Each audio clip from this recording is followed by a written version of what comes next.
Hola, somos Ana y Asdrúbal y te damos la bienvenida a nuestro canal Lupa Contextual, como siempre estudiando el contexto bíblico, la historia antigua y mucho más. En todos estos contenidos que hemos hecho en todo este tiempo, surgen preguntas una y otra, porque, por ejemplo, hemos hablado de que el diablo no es lo que se vendió en la religión, que sí hay un concepto de eso, yéndonos al origen o al siglo I y lo que significaba, ¿no? Para ellos, y hemos investigado ese contexto. Entonces, a mucha gente le ha surgido el hecho de que, bueno, si no existe diablo, entonces, ¿cómo es esto de los demonios? ¿Existe o no existe, no? Entonces, porque los demonios son como los hijitos de Satanás. Entonces, si no existe esto, no existe lo otro. Y eso es muy bueno, que surjan todas esas preguntas, porque se van aclarando y vamos indagando en el contexto. El último contenido que hicimos fue precisamente esto de los demonios, ¿no? Y hay personas que hemos compartido sobre eso y es como que un pequeño choque, ¿no? O sea, como que, bueno, yo creía esto y es de esta manera, y es un proceso cuando realmente se investiga. En esto, de estos contenidos que hemos hecho últimamente, surge lo siguiente: ¿qué Jesús realmente dijo en el Nuevo Testamento, en los Evangelios? ¿Qué se maximizó? ¿Qué es teológico? Que no. Hay algo importantísimo que hay en las ciencias bíblicas, es precisamente el Jesús histórico y el Jesús de la fe, o el Cristo de la fe. Hay como una división, o sea, hay especialistas que dicen, bueno, el Jesús histórico muy distinto al Jesús de la fe. Mucha gente no creería en el Jesús histórico porque Jesús a lo mejor era un guerrillero, porque cuando estaba con Pedro, Pedro le quitó la oreja al otro, entonces él andaba con gente armada, por ejemplo, o era un hombre común. Entonces eso crea esas dudas, ¿sabes?, en las personas que están investigando. Entonces, si el Jesús histórico es uno y el Cristo de la fe es otro, ¿cómo vamos? Porque el que está reconstruyendo su fe o replanteando su fe, investigando, yendo al contexto de todo, necesita entonces reconstruirse también con esto. ¿Cómo se une el Cristo de la fe con el Jesús histórico? Es la pregunta. ¿Qué realmente dijo Jesús? ¿Qué es teológico? ¿Qué no dijo Jesús y fueron sus comunidades que lo escribieron? O Juan, que lo escribió, que fue de puño y letra que lo hizo, que fue el último evangelio escrito. ¿Cómo podemos desglosar esto? Importante, y el video de hoy de repente no nos va a dejar más teología que contexto, pero es importante esa pregunta, ¿no? Y así como lo estamos tratando de enseñar, de compartir en estos videos, creo que es una pregunta que todo el mundo tiene, ¿no? Y que todo el mundo se hace. El Jesús histórico hoy en día es un hito de estudio, ¿no? Hay mucha gente hablando, muchos videos, van a encontrar en internet mucha gente tratando de demostrar cómo el Jesús histórico no puede ser el autor de esta fe, ¿no? Y cómo el Jesús histórico no sería, como tú dijiste, alguien a quien estarían siguiendo, o el precursor de la fe cristiana. Y tratar de separar, ¿no?, la humanidad de Jesús de su mensaje, ¿no?, más que de su divinidad, también es ilógico. Entonces, la idea de este video hoy, de repente, compartir qué es el Jesús histórico, cuál es el Jesús de la fe, ¿okay? Y para mí, yo agregaría una cosa, que es el Jesús perenne, o sea, el Jesús que todavía hoy, en este año, estamos nosotros hablando de él, ¿no? Tiene que haber algo más, tiene que ser otra cosa. Entonces, ¿cuál es la enseñanza de Jesús? La enseñanza que perdura, la enseñanza que hoy todavía nos sigue. ¿Qué fue lo que Jesús sí enseñó, ¿no? Eso lo vamos a ir desarrollando a la medida de que avanza el video. Pero el Jesús histórico. Hablan de Jesús porque Jesús era un simple judío. Jesús, como mucha gente tal vez ignora o olvida, Jesús fue un judío, ¿okay?, nacido en Belén, vivía en Nazaret, Judea, y cuyo, vamos a decir así, origen, ¿okay?, tiene un origen familiar, un origen genealógico, pero fue una persona común y corriente, ¿no? Entonces digo común y corriente en el sentido de que estamos hablando solamente de Jesús el hombre, ¿okay? Jesús el hijo de María y José. Para los judíos, quienes de repente comparten y estudian, y hay muchas personas que seguimos, que escuchamos, hablan acerca de este Jesús, ese Jesús hijo de José, que fue fariseo de religión, ¿okay? Y de repente esto para mucha gente creyente es un choque, porque el término fariseo es un asunto peyorativo y se ignora cuál era la religión de nuestro Jesús, vamos a decirlo así, de los en que creemos. Jesús, como judío de religión, tenía una tendencia, y su tendencia era fariseo. Porque habían varias, eso hay que tomarlo en cuenta, no era una sola cosa que había en el siglo I. Muchas tendencias, muchas corrientes. No, y las tres principales, por ejemplo, tanto los fariseos como los saduceos y los esenios. ¿Y los jebuseos también? No, los saduceos, los fariseos y los esenios, ¿okay? Ahora, esos esenios no se encuentran mucho en el Nuevo Testamento, como no se nombra. No se nombra. No se nombra porque realmente, y es otra cosa súper interesante, porque no se habla de los esenios, porque a pesar de que era una religión presente en el mismo tiempo de Jesús, se relata acerca de los saduceos y los fariseos. ¿Okay? Los saduceos era la clase élite, que eran los sacerdotes, el sumo sacerdote y tal, y los fariseos era, vamos a decirlo así, como el brazo social, las personas que se dedicaban a predicar, que entraban más con la gente, más con el pueblo, y ese era el perfil de Jesús, ¿okay? Los judíos. Juan el Bautista, por ejemplo, sabe que él decía que habitaba en los desiertos y comía miel y andaba por allá, por los desiertos, era más tendencia a los esenios, ¿okay? Entonces, hablar de esto parece extraño para mucha gente. ¿Por qué? Porque tenemos un Jesús cristiano, ¿okay? Un Jesús, el precursor del cristianismo, y como por ser Cristo, él no tenía una vida antes de ser Cristo, ¿no? Y no es así, ¿okay? Y bueno, y después tampoco. No, está muerto. Pero... Porque no me refiero porque lo hayan crucificado, sino porque no era su intención. Sí, pero es cuando vamos al Jesús histórico, vemos a una persona que es judía, un hombre de 30 años, fariseo, que se encargaba de predicar como predicaban los fariseos, de enseñar, por eso se le llamaba rabí, ¿okay? Entonces era un rabí, fariseo, y profeta también, judío. Entonces era eso. Vamos a decir así, su mensaje chocó contra el mensaje o la vida social que los romanos tenían establecida dentro del control que tenían sobre Jerusalén. Chocó contra la élite religiosa, tanto de los saduceos como de los fariseos, y esto lo llevó a la muerte, ¿okay? O sea, que no tenía para dónde coger, porque fue en contra también de los romanos, también en contra del sistema religioso de y no era porque él era subversivo, era que su mensaje chocaba a lo que estaba, vamos a decir así, en gobierno, en autoridad, en importancia dentro de ese momento de Jesús.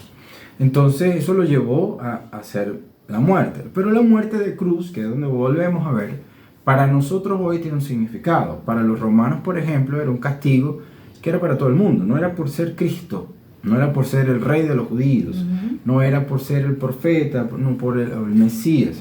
Era un castigo normal. Mucha gente murió a través de la cruz porque era un método de terror que aplicaban los romanos. Por lo tanto, el Gólgota, las tres cruces, los dos ladrones uno al lado del otro, y el significado del terremoto y todas esas cosas, ya viene siendo mucho al romanticismo de la historia, al magnificar la historia, porque para el contexto del momento del Jesús histórico era un judío más, ¿okay? Entonces cuando nosotros tratamos de ver, y las personas que hacen estos videos, hacen estos estudios, tratan de plantear el Jesús histórico, ese es el Jesús histórico, ¿okay? Y tenemos que ser muy realistas con esto. O sea, Jesús, judío, fariseo, predicador ambulante, rabino, sedicioso, calificado así por los romanos, y muerto. ¿Ok? Pero cuando nosotros vamos a Jesús de la Fe es otro concepto. Es un concepto construido mayoritariamente por el apóstol Pablo en esos años de predicación hacia los gentiles, de cómo se cumplieron las cosas escritas en el Antiguo Testamento, en el momento vamos a decir, la Biblia hebrea, cómo las cosas escritas y profetizadas sobre el Mesías se cumplieron en Jesús. Entonces, tanto los apóstoles como el apóstol Pablo comienzan a hacer esta predicación y a hablar acerca del mensaje de Jesús. Y esos primeros pasos, relatados por Lucas, relatados tanto por Marcos como por Mateo y Juan, o la comunidad de discípulos de Juan, comenzaron a construir este mito alrededor de la figura de aquel hombre que fue muerto. Bueno, hay que aclarar también eso de mito, porque uno habla de mito, o sea, la gente cree que es mentira. No. Y eso no es así. Porque vamos a hablar de mito en el sentido de que era la experiencia de ellos, pero no hay, por ejemplo, nosotros podemos tratar de datar la muerte de Jesús y ir al Jesús histórico, y la gente puede demostrar que Jesús fue eso que dijimos al principio. Pero el Jesús de la Fe fue a partir de su muerte y de su resurrección, conforme el testimonio de sus discípulos. Entonces, el Jesús de la Fe es un Jesús que no solamente era un hombre judío, no solamente fue alguien que murió, sino que se transformó, ¿okay?, en Dios con nosotros, se transformó en el Mesías, se transformó en ese Cristo resucitado, se transformó en el cumplimiento de las promesas para los judíos, que también era para los gentiles, y se expandió. Hasta el día de hoy es, digamos, el centro, corazón del cristianismo, y por eso se llama cristiano, por eso fueron llamados cristianos por primera vez en Antioquía, y todo lo que nosotros leemos en la Biblia. Entonces, cuando comparas esas dos personalidades, ¿no?, el Jesús histórico con el Jesús de la Fe, son dos cosas contraproducentes. El Jesús histórico es un simple judío, pero el Jesús de la Fe es el autor y consumador de nuestra fe. Entonces tú dices, ¿cuál es la realidad? Cuando vamos a la Biblia, nos encontramos el mensaje y queremos ver cuál es el mensaje correcto. ¿Qué es lo que verdaderamente Jesús ¿Cuál enseña? es el mensaje entonces de ese Jesús histórico? ¿Cuál es el mensaje del Jesús histórico y del Jesús de la Fe? Que son la misma persona. ¿Okay? Sí, pero fíjate que surge el hecho de que, bueno, entonces el de la fe lo hizo otro. Pero entonces el Jesús histórico fue este y el de la fe, entonces, ¿será que estoy creyendo en una mentira? Mucha gente puede pensar eso. Exacto, por eso digo, no puedo separar, es la misma persona, tanto el Jesús histórico como el Jesús de la fe. El asunto es cuál es el mensaje.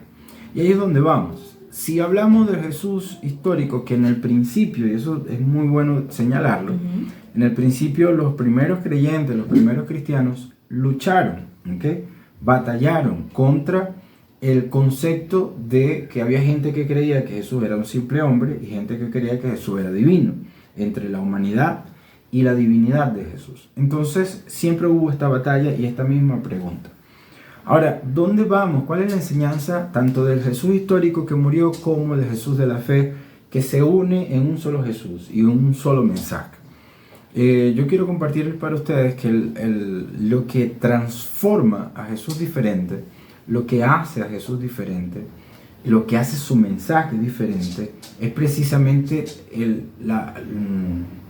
vamos a decir así, lo perenne del mensaje, lo válido del mensaje y lo transformador del mensaje.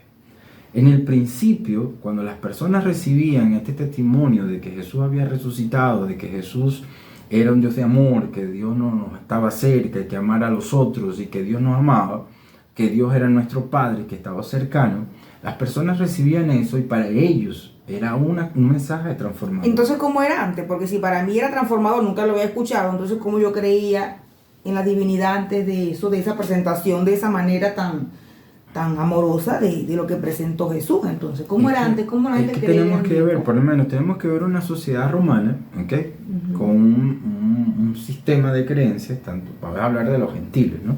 Tenemos a los judíos, que los judíos estaban esperando un gobierno de esta tierra, incluso los apóstoles. Narra Lucas que le preguntaron, Señor, ¿restaurarás el reino de Israel en este tiempo? Eso, pero la sociedad romana, y tenemos que ubicarnos, y ahí es donde vamos al contexto, la sociedad romana era una sociedad generalmente inmoral, ¿okay? Cuyos dioses eran inmorales también.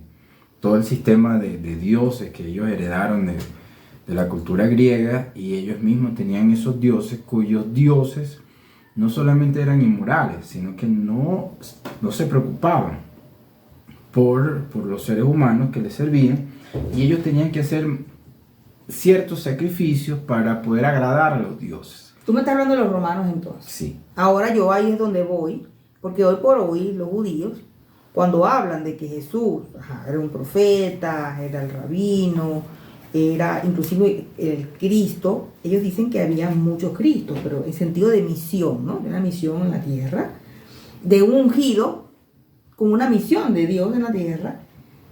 Entonces, por ejemplo, ahí yo voy con los judíos.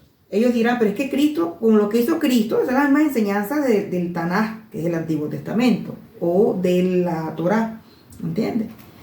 Que es el Pentateuco.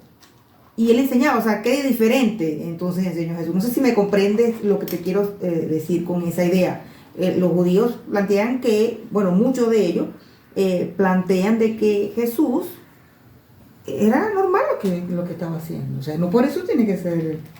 Es que vamos, por eso te digo, o sea, tratar de separar, vamos a decir, los dos Jesús, es donde está el error. Porque ¿qué pasa lo normal? Por ejemplo, los judíos hasta hoy tienen a Bar Kokhba, que uno de tantos Cristos, de tantos Mesías, que sencillamente quedaron en el olvido, o sea, fueron parte de una historia. La misma Biblia habla acerca de varias rebeliones que hubo antes de Jesús. Tenemos los Macabeos también, que incluso son dos libros que parecen un libro apócrifo que habla acerca de la historia de los Macabeos, de Judas Macabeo, de las primeras revueltas, que incluso desencadenaron en la destrucción de Jerusalén. Entonces, todas estas personas, vamos a decir, la aplicación que ellos dieron a los escritos de la Biblia hebrea, quedó ahí en su rebelión, murió con su rebelión. Sus seguidores se dispersaron. Usted va a ver narraciones, por ejemplo, en el libro de Hechos, donde habla, fulano se levantó y después se dispersó. Y entonces incluso Gamaliel dice, si nosotros nos encontramos batallando con esta secta que se está despertando, así eran llamados, si es de Dios, no vamos a poder luchar contra ella, pero si no es, se va a disolver. Entonces soltaron a Juan y a Pedro. Entonces, ¿dónde está lo que hace a Jesús diferente? ¿Por qué este judío, del siglo I termina siendo diferente? ¿Y por qué este judío es la inspiración de todo esto que sucedió después en su mensaje? No solamente su persona, su personalidad, no era un culto a la personalidad, porque incluso moderno, ya en la era moderna, hay muchas sectas que se han levantado alrededor del culto a la personalidad del líder, con el líder presente, pero nunca se ve de un líder muerto cuyo culto a la personalidad los inspire a dar la vida por eso. Eso no sucede, nunca ha sucedido, no sucede aún. Y es donde vamos, es lo que yo quiero hablar de Jesús perenne, o sea, Jesús que prevalece y permanece aún hoy en las bocas de las personas y en el corazón de las personas, en la mente de las personas. Ahora, ¿qué es diferente entonces hizo Jesús como judío? Porque sabemos que los primeros creyentes o cristianos, o los del camino, como se decía primero en el libro de los Hechos, ¿qué diferente era esa enseñanza a los demás judíos que también enseñaban, los demás rabinos y profetas que también enseñaban? Muy diferente. Porque él sí marcó la diferencia, si había muchos que lo hacían en la época de Bar Kokhba y todo esto. Es que es muy diferente, ¿no? Ya Bar Kokhba ya es una época ya más moderna. Pero, ¿cuál es lo diferente? Por ejemplo, pero muchos pensaron que podía haber sido Bar Kokhba. Sí, después, los mismos judíos. Es donde voy, o sea, hoy no tenemos los escritos, incluso no es un tema de conversación, ni nadie se preocupa en tratar de probar si era o no era. Es cierto. ¿Cómo lo hacen con Jesús? Exacto. ¿Entiendes? Como lo hacen, pero más con Jesús y con el mensaje. ¿Por qué? Por ejemplo, como judío, fariseo, él hablaba acerca del amor a los demás, pero el amor a los demás era, o sea, su mensaje, por ejemplo, incluso lo vamos a ver, que son las narraciones. Tú me preguntabas al principio, ¿qué es lo que está escrito en el Evangelio que a mí me sirve para creer en ese Jesús de la fe, o ese Jesús histórico, o en el mensaje de ese judío? ¿Qué fue entonces ahí donde va? Ahí es donde vamos. Enseñó el Jesús histórico, ¿qué enseñó? No, que no lo maximizaron. No, pero ahí es donde voy. Uh-huh. O sea, el asunto está de que yo no separo a Jesús histórico de Jesús de la fe. Entonces, ¿qué enseñanza hay? Por ejemplo, Jesús enseñó, o los judíos, o la religión judía enseñaba de ayudar al necesitado, ¿okay? Y es dentro de la religión judía. Ayuda al necesitado, y ellos tienen leyes para eso y estatutos. Pero el resultado que si mi papá y mi mamá, por ejemplo, necesitaban una ayuda, yo le decía que no porque era corbán. Estoy hablando como judío, es lo que narran los evangelios. Y Jesús, en una de sus enseñanzas, dice: ustedes están haciendo mal. Y él habla acerca del buen senso, del buen sentido que hay que tener. Si mi familiar más cercano está necesitado de mí, ¿cómo es que yo no lo voy a ayudar diciéndole como excusa que esa es mi ofrenda a Dios? Cuando dices de corbán, no te entiendo. Es mi ofrenda, o sea, corbán significa mi ofrenda a Dios. Okay. Entonces decían: yo no voy a ayudar a mi familiar porque es mi ofrenda a Dios. Y él decía que eso no era así. Otra enseñanza, por ejemplo, que era de los fariseos: mira, tú para comer, tú tienes que lavarte las manos. Y si no te lavas las manos, porque lavar las manos no es solamente que tengo las manos sucias. El lavar las manos significaba acerca de un ritual que tiene que hacer para comer y entregar y poder comer. Y entonces él decía: el ritual no es más importante que el comer. Uh-huh. Entonces, si los discípulos pegaban las espigas y comían, entonces agarraban las espigas y comían, él decía y corregía según el mensaje, según lo que estaba escrito. Entonces, todas estas cosas de correcciones de una creencia, vamos a decirlo, cuadriculada del judaísmo, él decía: pero no es eso lo que ustedes tienen que hacer. Lo que significa es esto. Por ejemplo, está allí también en los evangelios, ¿no? Porque le fue escrito ojo por ojo, diente por diente, y eso hicimos un video también acerca de eso. Fue escrito: no adulterarás, pero yo te digo, si tú codicias en el corazón, ya tú adulteraste con ella. O sea, llevó el mensaje de los judíos, de la cultura judía, de la religión judía, a una máxima expresión, a lo que realmente significaba, a la esencia. Entonces, esas enseñanzas que son extraídas del judaísmo, ¿okay? Pero que son presentadas por Jesús, no como el cristianismo, son presentadas como Jesús, como el verdadero significado de la enseñanza de la Torá, ¿okay? Uh-huh. Eso es lo que lo hace diferente del fariseísmo, de los saduceos y de las otras religiones que existían, porque él no se limitó a repetir, él extrajo la esencia del mensaje, y entonces eso le da significado. Cuando un judío de esa actualidad, que son los que escucharon primero a Jesús, recibe y dice: porque los fariseos, dice, los saduceos adoran orar en público para ser vistos por los demás. Ahí está atacando el ego de esos religiosos, y él está diciendo: no, te van a entrar en lo privado, y en lo privado dice: y Dios, dice, vuestro Padre, que escucha los secretos, los compensará en público. Es otra parte del mensaje, ¿okay? Vamos a decir así, de la esencia del mensaje, y que está plasmado en todos los evangelios.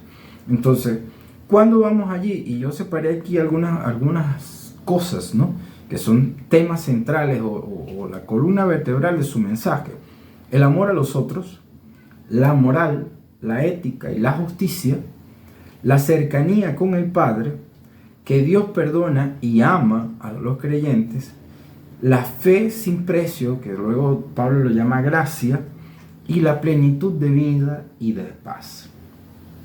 Todo lo que usted encuentre al leer los evangelios que se enmarque en estos conceptos era lo diferente, ¿okay? Era lo diferente, y donde el Jesús de la fe, el Jesús teológico, como algunos lo llaman, todo lo que se escape de esa línea también. Porque es que cuando yo intento magnificar, por ejemplo, la gente se complica mucho con Juan 1, por ejemplo. En el principio era el verbo, y el verbo era Dios y el verbo era con Dios. Y yo tengo que saber si Jesús era Dios o no era Dios. Si en esencia el verbo qué es lo que significa y todo eso. Entonces nos envolvemos en un asunto donde el mensaje teológico del Evangelio de Juan me lleva a ese primer concepto que yo lo tengo, el amor a los otros.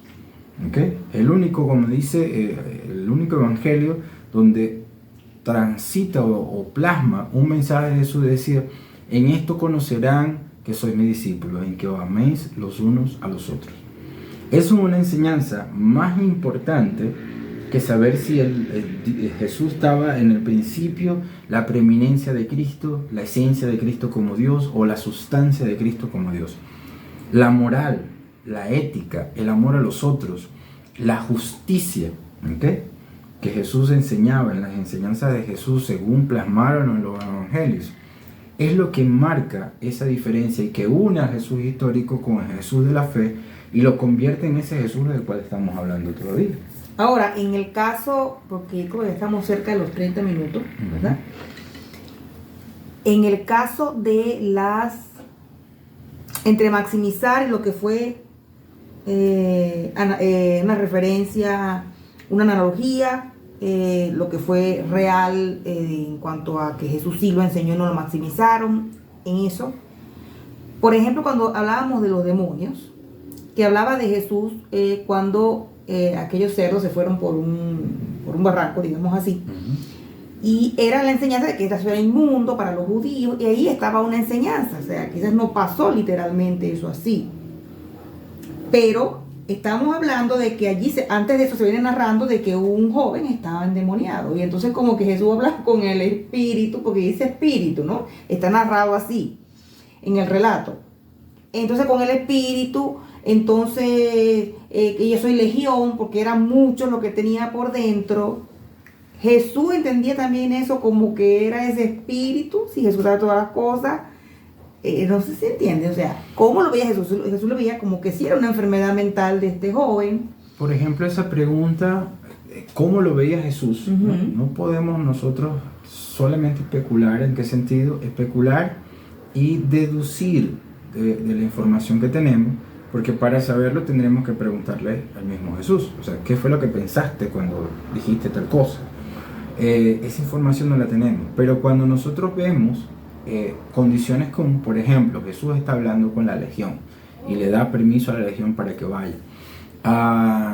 Cuando nosotros tratamos de enmarcarlo, ¿no?, en las enseñanzas de Jesús, no solamente vemos, y yo lo aseguro con toda responsabilidad, que no son hechos históricos, sino narraciones con referencia a algún tipo de liberación, algún tipo de sanidad, algún tipo de restauración que hubo, y referencias para armar una enseñanza. El hecho de estar en los sepulcros, el hecho dentro de la misma narración, el hecho de que sea una legión, el término legión, voy a decir rapidito, ¿no? El hecho de asociar a los demonios con una legión, habla acerca, porque la palabra legión no es originaria de un espíritu inmundo, y tampoco originaria de los judíos.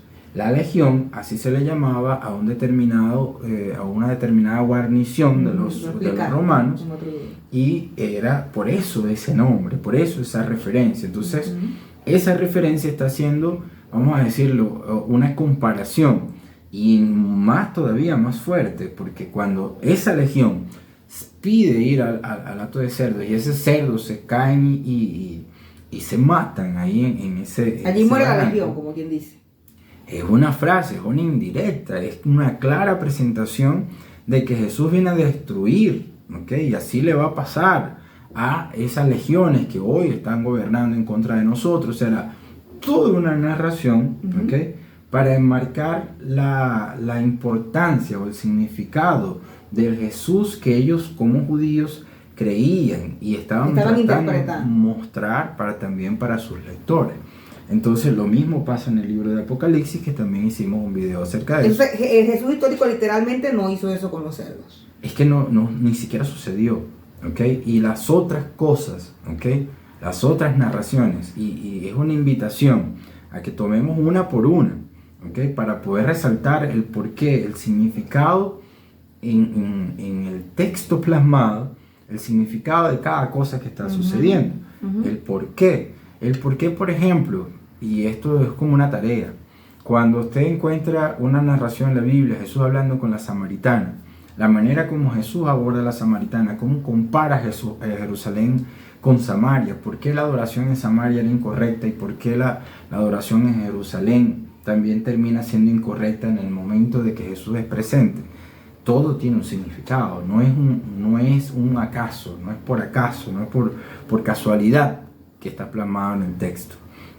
Entonces, ¿cuál es la enseñanza de Jesús en los evangelios? ¿Qué es lo que realmente enseñó? ¿Qué es lo que es verdad? ¿Qué es lo que no es verdad? ¿De qué vamos a creer y qué no vamos a creer? Tenemos nosotros que irnos por aquellos que les dije. El mensaje de Jesús en amor a los demás, el amor a los otros, el amor a Dios, la ética y la moral de Jesús, el concepto de justicia en el mensaje de los evangelios, el hecho de la cercanía con el Padre, el poder ser cercanos con Él y que Él es cercano con nosotros, la fe, que es por la gracia, la plenitud de la vida que puede tener el creyente y la paz que puede tener el creyente, son conceptos generales que todos los mensajes, todos los escritos de los evangelios que nos lleven en esa dirección y que lleven eso como marco, es el mensaje correcto de Jesús. ¿Por qué separan las otras cosas? Por ejemplo, cualquier otra narración que aparezca en el Evangelio de Juan, de Marcos, de Mateo o de Lucas, ¿okay? Vamos a ver mucho del autor, vamos a ver mucho del propósito del libro, ¿okay? Pero que se aleja del amor a los demás, si se aleja de la plenitud de vida, y es donde vamos. Por ejemplo, la gente, eso lo comentamos el otro día, la gente que cree en los demonios y dice, bueno, pero si entonces los demonios no existen, entonces ¿de qué voy a vivir? ¿A quién voy a reprender? ¿A quién voy a reprender? Porque es que si a mí vivir con la presencia de espíritus inmundos recorriendo mi cabeza, atacando a mi familia, me da paz, me da plenitud de vida, me da gozo, entonces es el mensaje correcto. Pero si ninguna de esas cosas las veo presentes en ese tipo de creencias, hay algo que está lejos del mensaje de Jesús. Ni del mensaje de Jesús histórico, del mensaje de Jesús de la fe, del mensaje de Jesús perenne, que hasta el día de hoy es quien promueve y habilita y alimenta nuestra fe. Bueno, por cuestiones de tiempo vamos a terminar aquí, pero hay muchas preguntas en el aire, o sea que este va a tener una segunda parte, entonces gracias por su atención y estén atentos para la segunda parte de este contenido.